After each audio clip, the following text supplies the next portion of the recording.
Thank you very much. Thank you.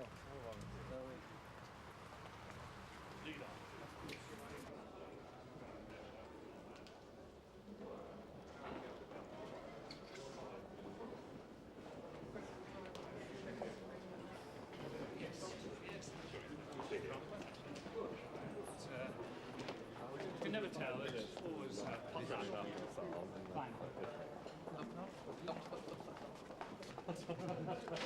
And since then, in pursuance of that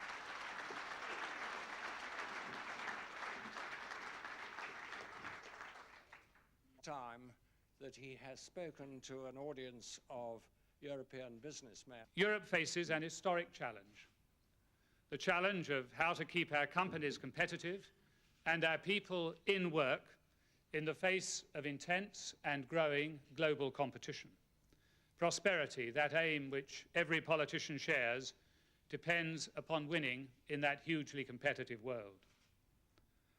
But sadly, Europe is not winning. 18.5 million people are unemployed, the size of Denmark, Finland and Sweden added together. We are simply not creating enough new jobs across Europe. The facts are uncomfortable, but they cannot. Crudely, the choice is between two dramatically different economic philosophies: the enterprise approach and the approach most people would recognize as the social model, the European social model. This is a continuing debate. It's a debate in which the British government is often portrayed as being out of step with her European partners. And up to a point, that's true. We are out of step with the European social model. We're out of step because we believe it prevents job creation and creates unemployment. We believe that's politically wrong and economically wrong. Europe.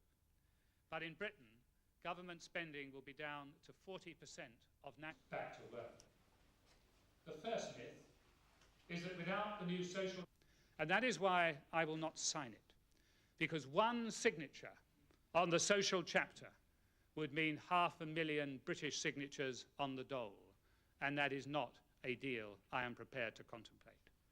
All Britain would gain from the social chapter is a less competitive economy and more unemployment. First stop, social chapter, next stop, social security. I have no doubt that if we sign the social chapter, it would become a Trojan horse unloading on Britain the problems that brought us to a low point in the 1970s. Constraint upon expansion and jobs.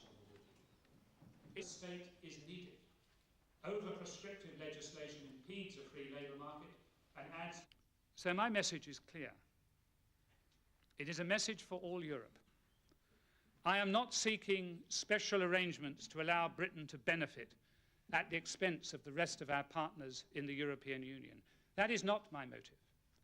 Our British interest is for Europe as a whole to succeed. We British have nothing to gain if our largest export markets hobble themselves.